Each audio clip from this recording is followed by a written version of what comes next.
हरे राम राम राम हरे हरे, हरे कृष्ण कृष्ण कृष्ण हरे हरे। हरे राम राम राम हरे हरे, हरे कृष्ण कृष्ण कृष्ण हरे हरे। हरे राम राम राम हरे हरे, हरे कृष्ण कृष्ण कृष्ण हरे हरे। हरे राम राम राम हरे हरे, हरे कृष्ण कृष्ण कृष्ण हरे हरे। हरे राम राम हरे हरे, हरे कृष्ण कृष्ण कृष्ण हरे हरे। हरे राम राम हरे हरे, हरे कृष्ण कृष्ण कृष्ण हरे हरे। पुंडलीक वरदे हरि मंगल श्री ज्ञानदेव तुकाराम पंढरीनाथ भगवान की जय। माऊली ज्ञानेश्वर महाराज की जय। संत श्रेष्ठ मारुती महाराज की जय। ओम श्री गणेशाय नमः, श्री सरस्वते नमः। सजयते चंद्रोदेव यतपाता पंकजमरणं वा सर्वने दीप्तं ताराशिनाशयन्ते विघ्नानं। या कुंदे वंदे विशालधवलाया शुभ्रवस्ता विनाया विनावरदण्डमण्डितकराया श्वेत पद्मासना। या ब्रह्माच्युत शंकरं प्रवर्ते विरुदेवे सदा वन्दिता सामान पातो सरस्वती भगवती निःशेष जयवाम्। मूकं करोति वाचाल पंगुलंघयेत कृपातव वन्दे परमानन्दमाधवं नारायणं देवी सरस्वती व्यासतुतये जय मुद्दये तन्नमा। वसुदेव सुतं देवकं सचानूरमर्दनं देवकी परमानन्दं कृष्ण वन्दे जगद्गुरुं। गुरुर्ब्रह्मा गुरुर्विष्णु गुरुर्देवो महेश्वरा, गुरुर् साक्षात् परब्रह्म तस्मै श्री गुरवे नमः। अनेक ज्ञानदेवीचारक्षरे मंत्र जो जप करीधार तयाशी ज्ञान होया पार। परब्रह्मेचा बोध दाविता जया चांगितिका वाचता ज्ञानवृत्ती आणि जड भावा नमस्कार त्या ज्ञानदेवा पुंडलिका वरदे हरी विठ्ठल श्री ज्ञानदेवा पंढरीनाथ भगवान की, गोपाल कृष्ण भगवान की जय।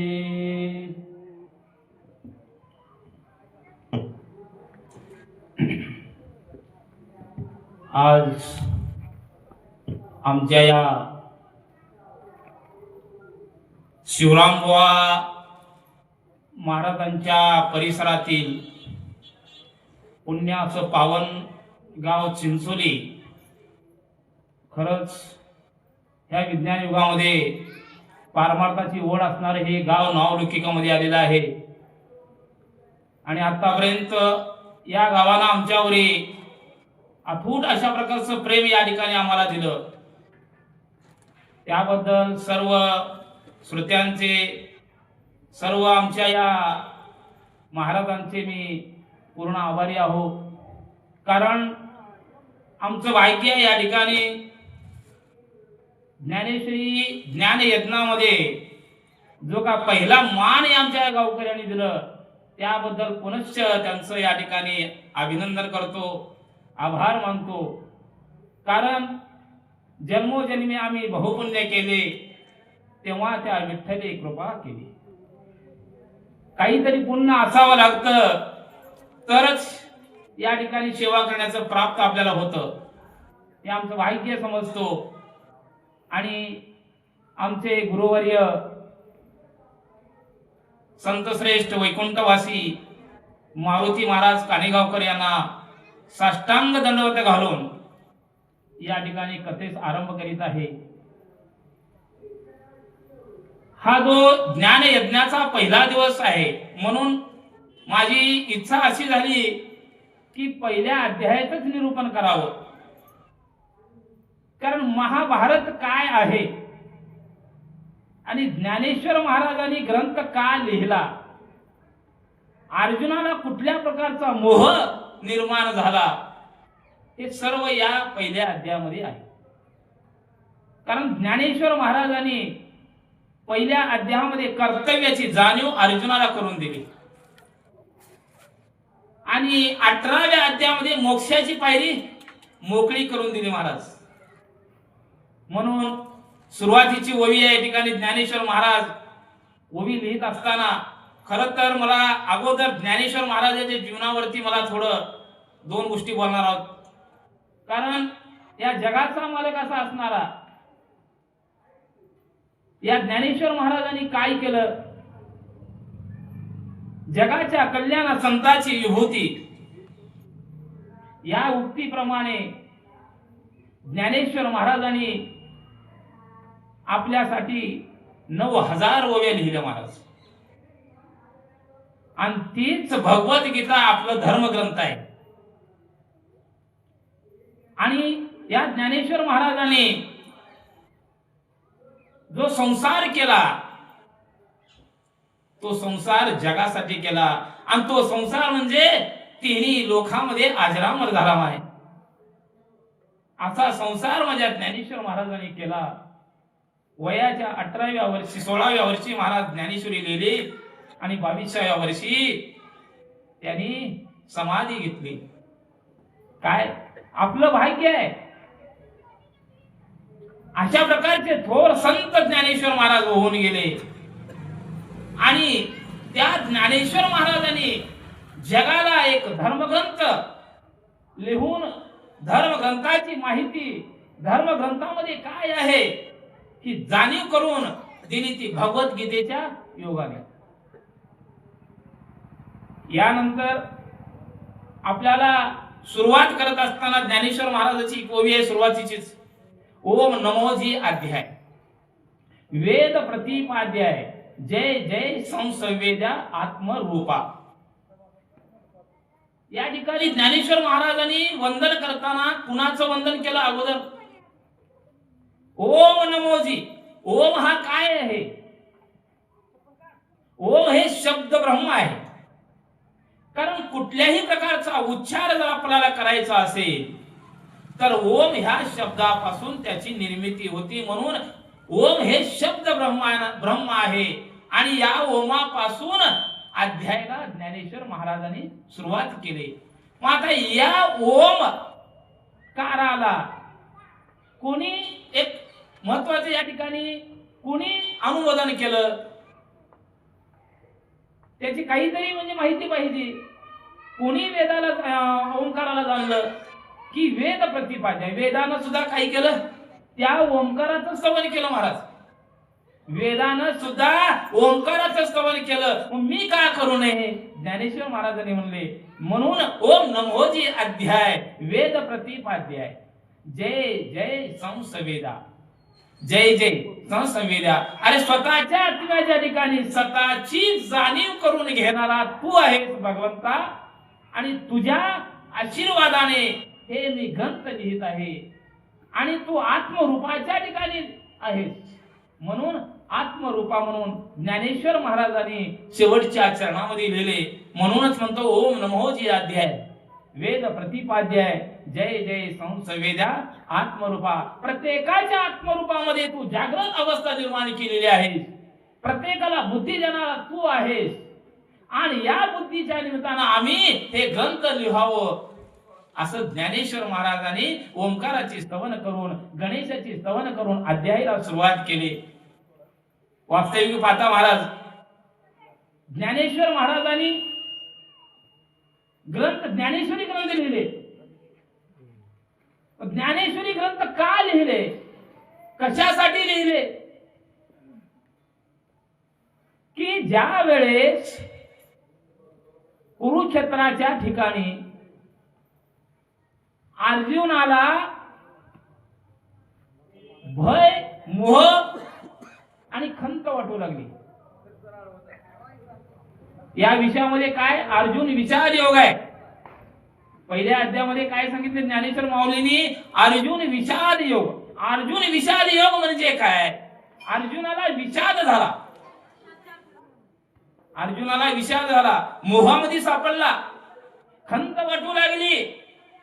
ती समोरले आपले आहेत ही भावना निर्माण झाली म्हणून ज्ञानेश्वर महाराजांनी पहिल्या अध्यायामध्ये अर्जुन विषाद योगाचं लिखाण या ठिकाणी केलं आणि लास्टच्या 18व्या अध्यायामध्ये मोक्ष प्राप्ती दिली महाराज. ज्ञानेश्वर महाराजांनी का लिहिले ग्रंथ, कशासाठी लिहिले, अनेक प्रवचनकार सांगत असतील. परंतु ज्यावेळी कुरुक्षेत्राच्या ठिकाणी, कुरु म्हणजे काय, कुरु नावाचा राजा होऊन गेला महान धर्मात्मा, त्या कुरुक्षेत्राच्या ठिकाणी धर्मयुद्ध चालू झालं. तो युद्ध कुठं झालं, मेरठ नावाचं शहर आहे आता, तिथं युद्ध सुरुवात झालं. आणि हस्तिनापूर म्हणजे जे काही दिल्लीच्या जवळपास एक 2 ते 300 किलोमीटर अंतर होईल, ती हस्तिनापूर. आताच हरियाणा, जे काय हरियाणा आहे ते हरियाणा म्हणजे हस्तिनापूर. आणि जिथं धर्मयुद्ध चालू झालं ती म्हणजे मेरठ सध्याच. मग अशा ठिकाणी युद्ध सुरुवात झालं. युद्ध सुरुवात झाल्यानंतर अर्जुनाला विषाद वाटला. तेच कथन ज्ञानेश्वर माऊलीने हित केलं. करायचं काही कारण, ज्या वेळेस युद्ध सुरुवात झालं त्यावेळेस आमच्या अर्जुनाच्या रथावरती अंजनी पुत्र पवनपुत्र असा असणारा माझा हनुमंतराय ध्वजस्तंभावरी होते. अर्जुन रथावरी होते. भगवंत सारथी झालेले आहेत. आणि भगवंताला सांगितलं, अर्जुनानं वीरश्री होती महाराज, भगवंता अरे माझा रथ दोन्ही सैन्याच्या मधोमध्ये ने, मधोमध नेह म्हणल्यानंतर महाराज भगवंतानी रथ दोन्ही सैन्याच्या मधोमध नेला. अर्जुनानं पाहिलं, त्यावेळेस अर्जुनाला अशी भ्रांती निर्माण झाली, मोह निर्माण झालं. अरे ज्यानं मला हातावर खेळवलं, ज्यानं मला विद्या दिली, ज्यानं माझं कोड कौतुक केलं, ज्यानं माझं सांभाळ केलं, तेच आप्त माझ्या जवळ आहेत. मग अशानं मारावं, अशानं मारून राजकारभार करावं. मग अशानं मारल्यानंतर हातून काय होणार आहे, पाप होणार आहे. भगवंता हात जोडले महाराज, भगवंता नको रे हे राज्य, भगवंता ही संपत्ती नको. अरे तू कौरवाला मारा हा उद्देश तुझा आहे, मान्य आहे. परंतु जसं कौरवाला मार म्हणतोस तसं माझ्या धर्मराजाला जर मारलं तर चालेल का? प्रश्न कसा विचारला बघा अर्जुनानं महाराज भगवंताला. तू माझ्या बंधूला मार म्हणतोस, काय वैर होता अगोदर महाराज. सुईच्या टोकावर बसल इतकी जमीन सुद्धा कौरव देणार नाहीत. ही भावना कौरवाची होती, राजा धृतराष्ट्राची होती. परंतु त्यावेळेस समोर गेल्यानंतर अर्जुनाला वाटलं माझे भाऊ, माझं गणपत आहे, माझी गुरुवारी आहे, माझे मामा आहे, माझं सर्व काही हित आहे. त्यावेळेस विषय वाटला. आणि विषय वाटल्यानंतर रथावरून खाली महाराज उठले. हातातलं गांडीव धनुष्य या ठिकाणी गळून गेलं. त्यावेळेस अर्जुनाकडे लक्ष माझ्या भगवंताचं गेलं. आणि भगवंत विचारू लागले, अर्जुना अर्जुना अर्जुना, अरे ज्यानं तुम्हाला सुईच्या डोकावरती जमीन बसेल एवढी जमीन तुम्हाला देऊ शकत नाही. अरे भर सगळे द्रौपदीचं वस्त्र हरण केलं. अरे लक्ष्य ग्रहामध्ये जाण्याचा प्रयत्न या कौरवाने केला. अरे अर्जुना, ही तुझे वैरी आहे, तुला मारू पाहत आहे आणि तुझा प्राण घेऊ पाहत आहे. आणि तू हातातलं गांडीव धनुष्य हातामधलं टाकून रथाच्या खाली उतरलास, तुला वेळ लागली नाही. बघा भगवंताने काय केलं इथं, सत्ययुगामध्ये काय केलं, स्वतःची बायको सीतेला राजा रावणाला घेऊन गेलं आणि तिथं खंत वाटली महाराज रामाला. निरपराधी की मी मारू म्हणून मांडीला शिष्टाचारू, जो बुद्धीचा सागर तो अंगद विरू पाठविला.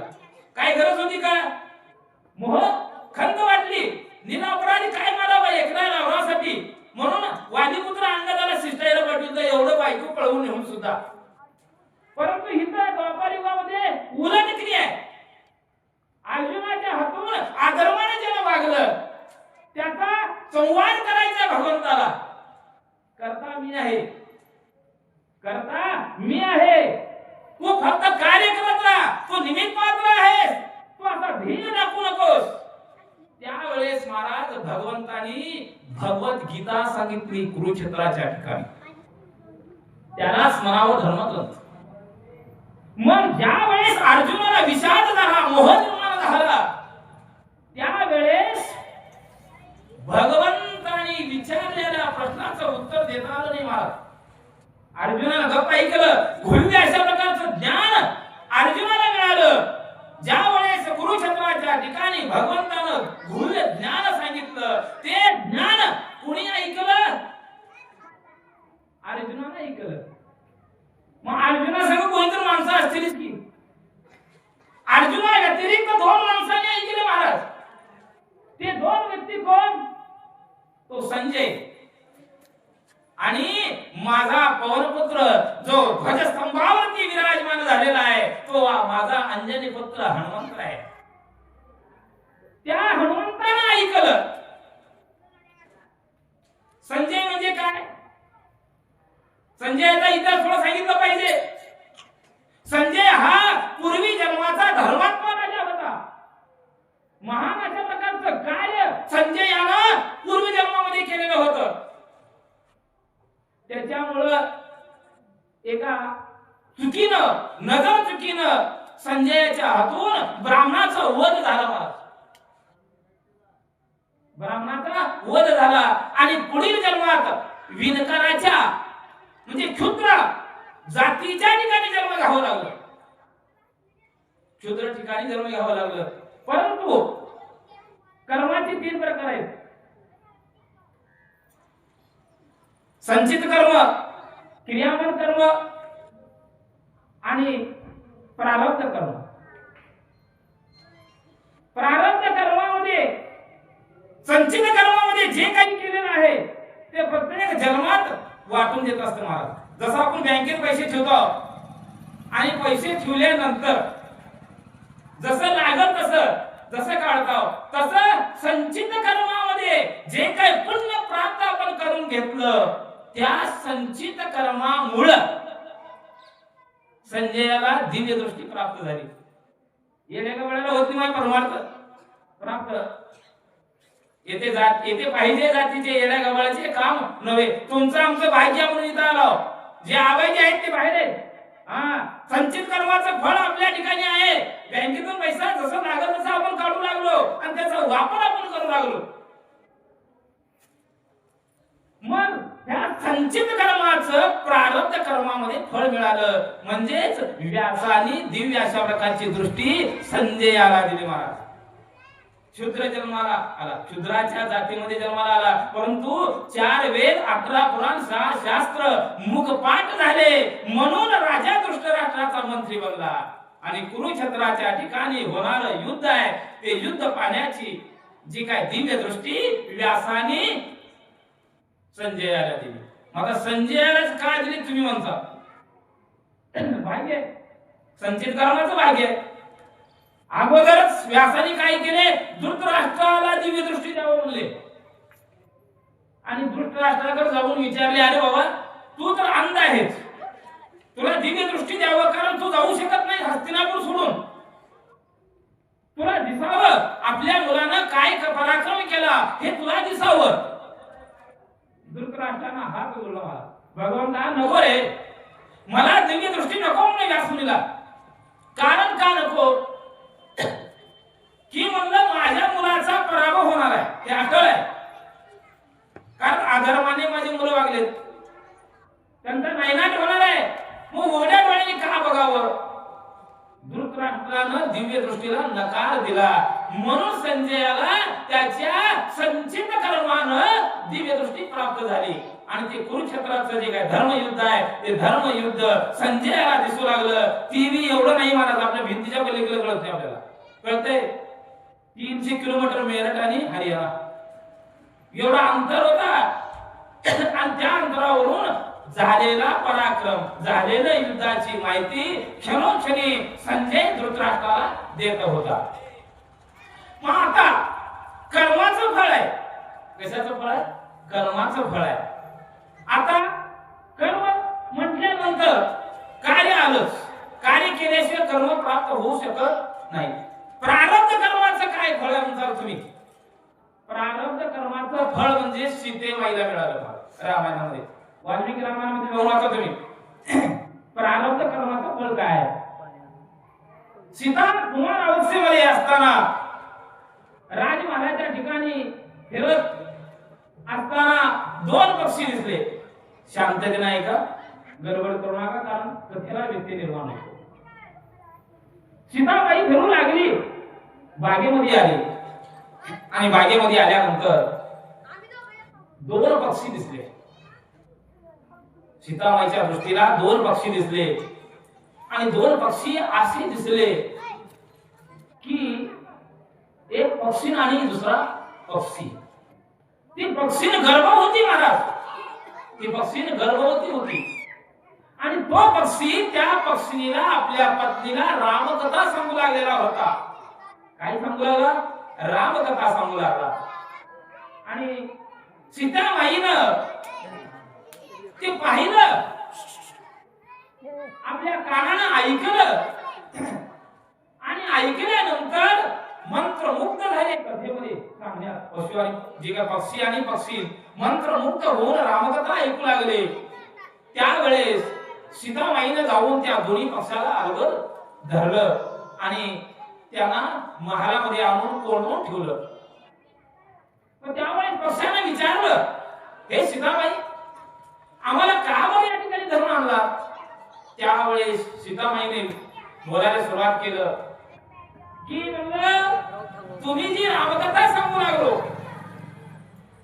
ती रामकथा मला आवडली आणि मला सुद्धा ऐकावं असं वाटू लागलं, म्हणून तुम्हाला मी माझ्या महालाच्या ठिकाणी आणले. पक्षानं बोललं, अहो म्हणलं, आम्ही तुम्हाला रामकथा आवडली मान्य आहे, रामकथा आवडली मान्य आहे. तुम्हाला ज्या वेळेस कथा ऐकायचं असेल त्यावेळेस आम्ही स्वतःहून तुमच्या महालात येऊन तुम्हाला रामकथा ऐकावं. कारण एखादा श्रोता जर वाढला आनंदच आहे की मला अधिक आनंद होणार आहे. म्हणून तुम्हाला ज्या वेळेस रामकथा ऐकायची आहे त्यावेळेस आम्ही इथं येऊ आणि येऊन तुम्हाला रामकथा ऐकवू. पक्षाला कळते महाराज, आपली स्त्री गर्भवती आहे आणि गर्भवती असताना पुरुषानं त्या स्त्रीला, आपल्या पत्नीला काही खाऊ घालावं, कुठली कथा ऐकावं हे पक्षी जातीला कळतंय. पण आपल्याला कळणार. गर्भवती जरी असली, आपल्या पत्नीला आपण रानात पाठवतो, ग्रहण लागल्यानंतर कुठलं पथ्य पाळायला लावत नाही, ही आपली अवस्था आहे. परंतु पक्षाच्या जातीत जन्म घेणाऱ्या पक्षाला कळू लागलेला आहे, आपली पत्नी गर्भवती आहे, तिला रामकथा सांगावं आणि होणार अपत्य रामासारखा जन्म. ही भावना पक्षाची होती. आणि पुढे सीतामाईला पक्षी बोलू लागला, सीतामाई, आम्ही पक्षी जातीमध्ये जन्मला आहोत. आम्हाला आमच्या स्वतंत्र विरहानं आकाशामध्ये विहार करत असताना आम्हाला कष्टाचं अन्न आम्हाला खायचं आहे. कष्टाचं अन्न खाल्लं तर त्या गरोदर असणाऱ्या माझ्या बायकोला अन्न पचणार आहे, नाहीतर अन्न पचू शकत नाही. मग आता काय करावं? सीतामाईनं म्हणलं, नाही म्हणलं, मला रामकथा ऐकायची आहे. तुम्ही पक्षी जातीमध्ये जन्माला आला, तुमच्या पक्षाचं काही खरं नव्हतं. माईवर बापाचा विश्वास नाही, बापावर माईचा विश्वास नाही, लोकांवर विश्वास नाही, भाऊ बंधकावर विश्वास नाही. मग तुमच्या पक्षी जाती कुळामध्ये जन्माला आला, त्याच्यावर मी विश्वास कसा ठेवू? त्यावेळी पक्षानं म्हणलं, हात जोडून बोलायला सुरुवात केलं, हे सीतामाई, मी स्वतः एकटा जाईल, आकाशामध्ये मुक्तपणे वावरीन, अन्न घेऊन येईन आणि माझ्या पत्नीला जीव घालीन.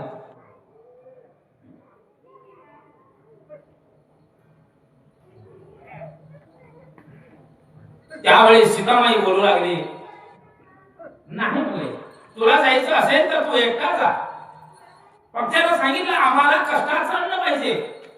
कष्टाचं अन्न खाऊ घातल्याशिवाय माझ्या बायकोच्या गर्भामध्ये असणारा बाळ चांगलं होणार नाही. कष्टाचं अन्न पाहिजे. तुम्ही पंचपक्वान्न जरी आम्हाला घातलं तर ते आम्हाला मान्य नाही. नाविलाज सीतामाईचा झाला आणि सीतामाईनं पक्षाला सोडलं. महाराज पक्षी मुक्तपणे आकाशामध्ये उड्डाण घेतलं. सकाळची वेळ होती. आकाशामध्ये ढग निर्माण झाले होते. थोडा थोडा पाऊस पडायला सुरुवात झालं. पक्षी पिंजऱ्यामध्ये आहे.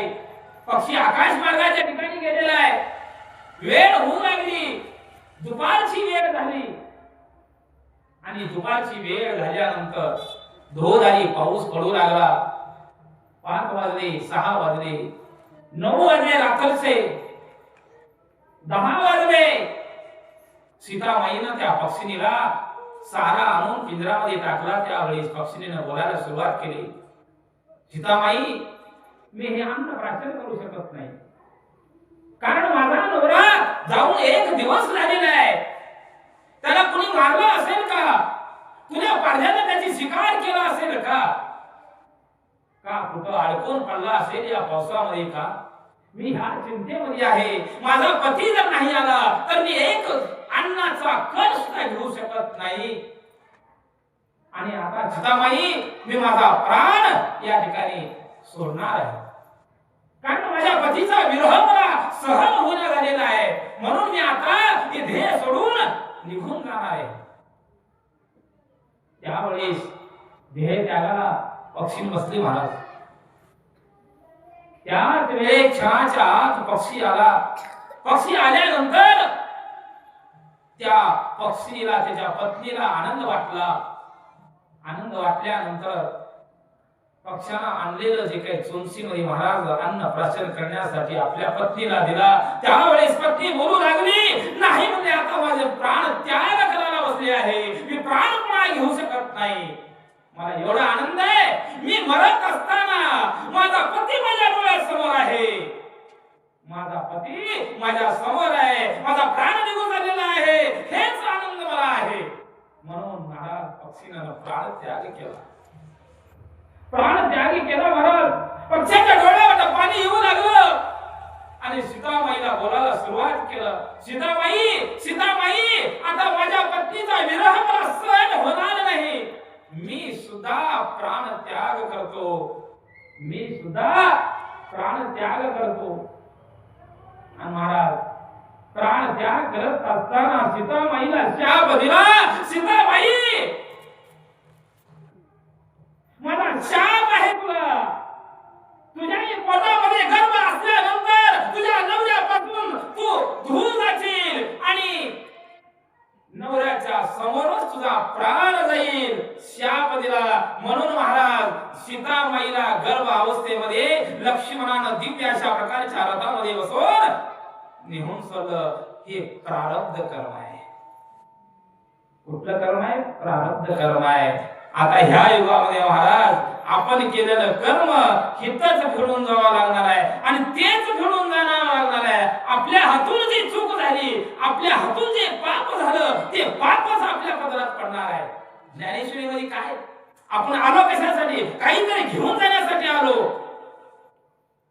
हेच प्रारब्ध कर्म सीतामाईला भोगावं लागलं. आपल्याला पुन्हा वळायचं आहे. कुरुक्षेत्राच्या ठिकाणी युद्ध सुरुवात झाली. युद्ध सुरुवात झाल्यानंतर दोन्हीकडे सैन्य महाराज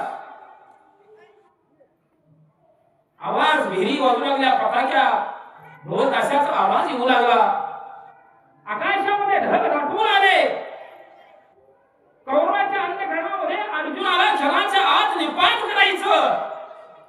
सुईवर बसल्या इतकं जमीन जायचं नाही ही भावना कौरवाच्या मनामध्ये आली. आणि त्याच वेळेस आमच्या भगवंताने गीता सांगितली महाराज. मग ती गीता कोणी ऐकलं? मागील 10 मिनिटापूर्वी आपण ऐकलं. संजयाने एक ऐकलं आणि हनुमंतरायानं ऐकलं. हनुमंताला काय होतं? हनुमंताला काय होतं? हनुमंताचा एक नित्य नियम होता बा, की घराच्या बाहेर रामाची सेवा करण्यासाठी ज्या वेळेस निघतो त्यावेळेस अंजनी मातेचे दर्शन घेतल्याशिवाय बाहेर निघू शकतच नव्हता. परंतु भगवंतानी कुरुक्षेत्राच्या ठिकाणी गीतेचा उपदेश अर्जुनाला करत असताना ते शब्द माझ्या हनुमंताच्या कानामध्ये गेले आणि आईचं दर्शन घेण्याचं विसरून गेला. आईचं दर्शन घ्यायचं विसरून गेला. मग ज्ञान ऐकलं. ज्ञान ऐकल्यानंतर आईची आठवण आली. ताबडतोब हनुमंताने उड्डाण केल्यानंतर महाराज अंजनी मातेच्या जवळ गेला. आई मला माफ कर म्हणू लागला. अंजनी माता पाहू लागली, माझ्या बाळाला काय झालं असं? का बरं माफी मागत असं? अरे हनुमंता, काय झालं तुला? नाही आई, माझ्या हातून महान अशा प्रकारची चूक झालेली आहे. माझ्या हातून महान अशा प्रकारची चूक झालेली आहे आणि ती चूक कदापि भरून निघणार नाही. काय झालं रे बाळा, काय झालं मला सांग. नाही म्हणली आई. अगं कुरुक्षेत्राच्या ठिकाणी भगवंतानं गुह्य अशा प्रकारचं ज्ञान अर्जुनाला सांगितलं आणि ते ज्ञान मी ऐकलं आणि त्या ज्ञानामध्ये तल्लीन झाल्यानंतर तुझ्या पाया पडण्याचं विसरून गेलो आई. म्हणून मला माझ्या डोळ्यावर पाणी येऊ लागलेलं आहे. मुलगा असावं तर असं मला. मग आईने बोलायला सुरुवात केली, हनुमंता, अरे एवढं दुःख मानण्यात काय अर्थ आहे? म्हणजे चुकलं असून एक वेळेस, परंतु गुह्य ज्ञान तरी तू ऐकलास की? काय म्हणजे गुह्य ज्ञान ऐकलास हे महत्वाचं आहे. पाया पडणं महत्वाचं जर नसेल तर तू वाईट कर्म करायला तर गेलेला नाही, वाईट कृत्य करायला तर गेलेला नाही. तू भगवंतानं सांगितलेलं गुह्य अशा प्रकारचं ज्ञान ऐकलास आणि ते ज्ञान हनुमंता मला सांग रे बाळा, मला सांग. हनुमंताचं उत्तर महाराज निघालं, आई, अगं कुरुक्षेत्राच्या ठिकाणी सांगत असलेलं गुह्य ज्ञान मला सांगता येणार नाही. काय सांगितलं? पारायण कशासाठी करायचं? महाराज, पारायण कशासाठी करायचं हे महत्वाचं बरं का. आज पहिला दिवस आहे म्हणून हा उद्देश, हा दृष्टांत मला द्यायचं लागलं. दुसऱ्या तिसऱ्या सेवा राहिली असती तर मी दुसऱ्या तिसऱ्या अध्यायात बोललो असतो. परंतु हा मुख्य कुरुक्षेत्राच्या ठिकाणी युद्धाला आरंभ होणार आहे तो विषयच आपल्याला कथनामध्ये घ्यायला पाहिजे. म्हणून हा अध्याय या ठिकाणी मी घेतलेला आहे. मी नांदेड भागामध्ये 2-3 वेळेस गेलो होतो प्रवचनासाठी. नांदेड भागामध्ये एका बाबाला विचारलं, महाराज म्हणजे ज्ञानेश्वरी पारायण का बरं करावं? ज्ञानेश्वरी पारायण का बरं करावं? महाराजांनी स्पष्ट उत्तर दिलं. महाराज म्हणले, आमच्या गावची परंपरा आहे. काय? आमच्या गावची परंपरा आहे आणि त्या परंपरेनुसार आम्ही पारायण करतो. ठीक आहे. दुसऱ्या बाबाला विचारलो, महाराज ज्ञानेश्वरी पारायण का करावं? त्यानं उत्तर दिलं, शेजारच्या गावात करते ते म्हणून आम्ही करू लागलो. काय? शेजारच्या गावात पारायण करते ते म्हणून आम्ही त्यांचं बघून करू लागलो. झाली की 2 उत्तर मिळाले. एका बाईने बोल घेतलो, आई म्हणलं, आपल्या गावात ज्ञानेश्वरी पारायण चालू आहे, मग ते पारायण का बरं करावं? बाईने उत्तर असं समर्पक दिलं, महाराज मला सुद्धा वाट कळला. महाराज म्हणजे तुम्ही येडाव का म्हणले? घरात तुला 2 टाइम नाश्ता 2 टाइम जेवण कधीच दिले नाही आयुष्यात म्हणले, पण पारायण सुरू झाल्यापासून 2 टाइम जेवण आहे आणि 1 टाइम नाश्ता आहे म्हणून पारायण करावं. काय? म्हणून पारायण करावं नाही महाराज. अरे ज्या कुरुक्षेत्राच्या ठिकाणी धर्मयुद्ध सुरू झालं, धर्म अधर्माचं युद्ध सुरू झालं, त्या कुरुक्षेत्राच्या ठिकाणी भगवंताने गीता लिहिली, गीता सांगितलं ते धर्मग्रंथ आहे आणि तेच धर्मग्रंथ ज्ञानेश्वरीच्या माध्यमातून जगाला पोचवलं महाराज. तोच दृष्टांत आपल्याला परत करायचा आहे. हनुमंताने सांगितलं, माय मला भगवंतानं सांगितलं गुरुवे ज्ञान मला सांगता येणार नाही. काय करावं काय करावं? अंजनी मातेला प्रश्न पडला. तुझ्या बरोबर कोणी ऐकलं रे बाळा? तुझ्या बरोबर भगवंतानं दिलेलं गुरुवे ज्ञान कोणी ऐकलं? हनुमंताला सांगितलं नाही म्हणले. अर्जुनानं ऐकलं, भगवंतानं सांगितलं. मी ध्वजसवार होतो त्यामुळे मला सुद्धा कळालं. म्हणले आता तुला जरी गुरुवे ज्ञान सांगता आलं नाही तर म्हणले त्या अर्जुनाला घेऊन ये. आकाश मार्गाच्या ठिकाणी उड्डाण केलं महाराज बजरंगबलीनं. माझ्या महाराष्ट्रानं उड्डाण केलं आणि कुरुक्षेत्राच्या ठिकाणी आलं. अर्जुनाला हात जोडला. अर्जुना तुझ्याकडे एक काम आहे. अर्जुना काय रे बजरंग? अरे जे भगवंतानं सांगितलं गुरुवे ज्ञान ते गुरुवे ज्ञान आमच्या आईला सांगितलं पाहिजे. अर्जुनाला म्हणले तुला येड लागले का रे हनुमंता? तुला येड लागले का म्हणले? अरे त्या भगवंतानं गुरुवे ज्ञान सांगितलं. मी मोहातून बाहेर पडलो. कशातून? मोह निर्माण झालेला होता. खंत वाटू लागली होती. ते भगवंतानं गुरुवे ज्ञान सांगितलं आणि त्या ज्ञानामुळे माझ्या अंतःकरणाच्या ठिकाणी असणार मोह निघून गेला. आणि मोह निघून गेल्यानंतर क्षणाच्या आत युद्ध सुरुवात होणार आहे. मग हे युद्ध सुरुवात होणार आहे आणि ह्याला सोडून तिकडे यायचं म्हणजे जमतंय का म्हणलं? हनुमंताला राग आला महाराज. दंडात भारत घेऊन गेला महाराज अर्जुना सहित. भगवान तिथंच वाट बघत. अर्जुन अंजनी मातेसमोर गेले. अंजनी माता म्हणू लागली अरे अर्जुना भगवंतानं गुरुवे ज्ञान तुला सांगितलंय. माझ्या हनुमंताला विचारलं. हनुमंतानं सांगितलं मला ज्ञान ते सांगता येणार नाही. मग ऐकलं कोण? सांगितलं कोण? ते मला हनुमंतानं सांगितलं. आता अर्जुना तू भगवंताचं गुरुवे ज्ञान ऐकलेलं आहेस आणि ते गुरुवे ज्ञान मला सांग रे बाबा. म्हणून हात जोडू लागले. अर्जुनानं सांगितलं माय क्षमा मागतो. माय क्षमा मागतो. ज्या भगवंतानं ज्ञान सांगितलं अंतःकरणातला मोह निघून गेला. अंतःकरणात ती भावना होती दूर झाली आणि ते ज्ञान मी तुला सांगू शकत नाही. त्यावेळी महाराज अंजनीच्या डोळ्यावर पाणी येऊ लागलं. काय सांगावं? अहो ज्याला परमार्थ करायचा असेल तर त्यानं नुसतं मंदिरामध्ये टाळ वाजली. पुण्य पदरात पैसे तवा इथे येते. पाच पदरात झाल्यावर काय बी करा त्याच्या समोर. टाळ वाजवा, मृदंग वाजवा, रामकथा सांगा, येऊ शकत नाही कारण पदरात पाप आहे.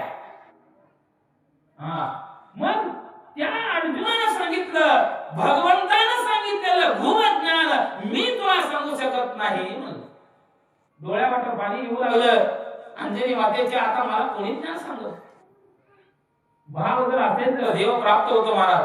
आणि भाव अंतःकरणाच्या ठिकाणी जर नसेल तर तुम्ही काही केलं तरी भगवंताची प्राप्ती होऊ शकत नाही. अंजनी माताने या ठिकाणी भगवंताचा गौरव फोडला. वासुदेवाय नमः. पांडुरंगा भगवंता हे विष्णू आहे. अरे मला दर्शन दे रे भगवंता, मला दर्शन दे. त्यावेळेस भक्ताची हाक कुरुक्षेत्राच्या ठिकाणी असणारा माझा भगवंत ऐकला महाराज. क्षणाच्या आत अंजनी माते समोर गेले. क्षणाच्या आत अंजनी माते समोर गेले आणि गेल्यानंतर काय माते काय अज्ञान?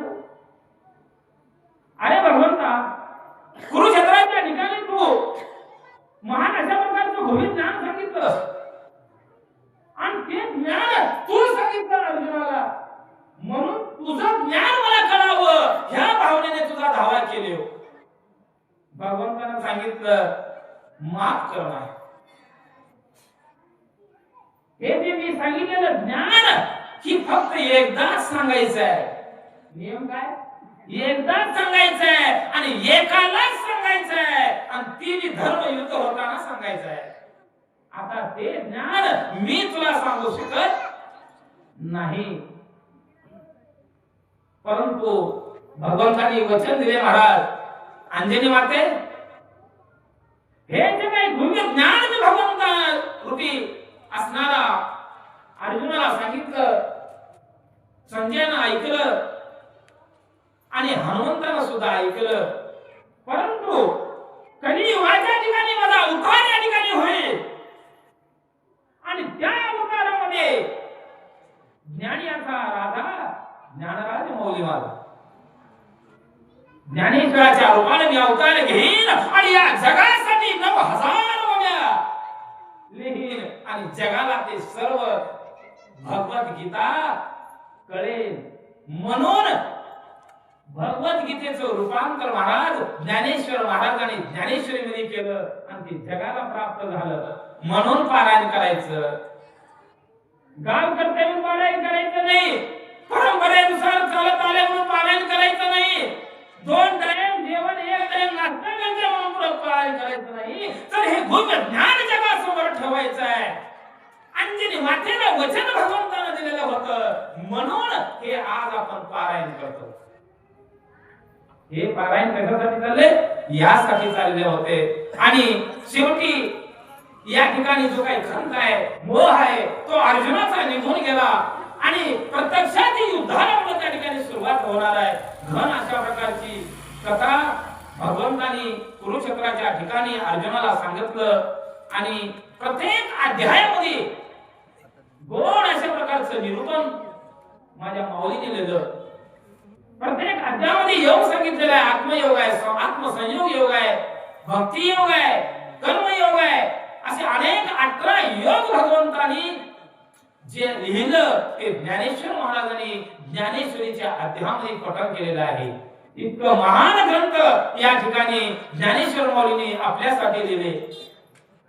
परंतु आपल्याला काही करायला मार्ग नाही, काही करायला मार्ग नाही. आयुष्यात येऊन महाराज ज्ञानेश्वरीतील एक तरी ओवी आपण अनुभवावं, आयुष्यात पंढरपूरचा एक तरी आपण या ठिकाणी वारी करावं. यासाठी ज्ञानेश्वर महाराजांनी ही ज्ञानेश्वरी लिहिली. आता यापुढे माझी सेवेला पूर्ण विराम देणार आहे. कारण आता 5च्या नंतर जे काय भजन चालू होणार आहे, गाथा भजन ना, हा हरिपाठ, जे हरिपाठ होणार आहे त्या हरिपाठाला उशीर होईल. म्हणून या ठिकाणी मी तुमचा निरोप घेतो आणि अध्यायाला या ठिकाणी पूर्ण विराम देतो, माझ्या प्रवचनाला विराम देतो. आणि महत्वाचं सांगायचं म्हणलं तर चिचोलीकरांना माझ्यावर इतकं आतोनात प्रेम या ठिकाणी केलं की चिचोली हे माझं माहेर घर आहे. कारण ज्या ज्या वेळेस बाळासाहेब महाराजांनी राम महाराजांनी सांगावं, हाक मारावं आणि त्या हाकेला मी यावं, आतापर्यंत चाललेलं आहे, चालत राहणार आहे. इतकं प्रेम माझ्यावरती केलं, त्या प्रेमाबद्दल या ठिकाणी मी पूर्ण आभारी आहे. आणि इथेच माझं प्रवचनाची सेवा संपवतो. रामकृष्ण हरे राम. विठ्ठल विठ्ठल विठ्ठल विठ्ठल विठ्ठल विठ्ठल विठ्ठल विठ्ठल विठ्ठल विठ्ठल विठ्ठल विठ्ठल विठ्ठल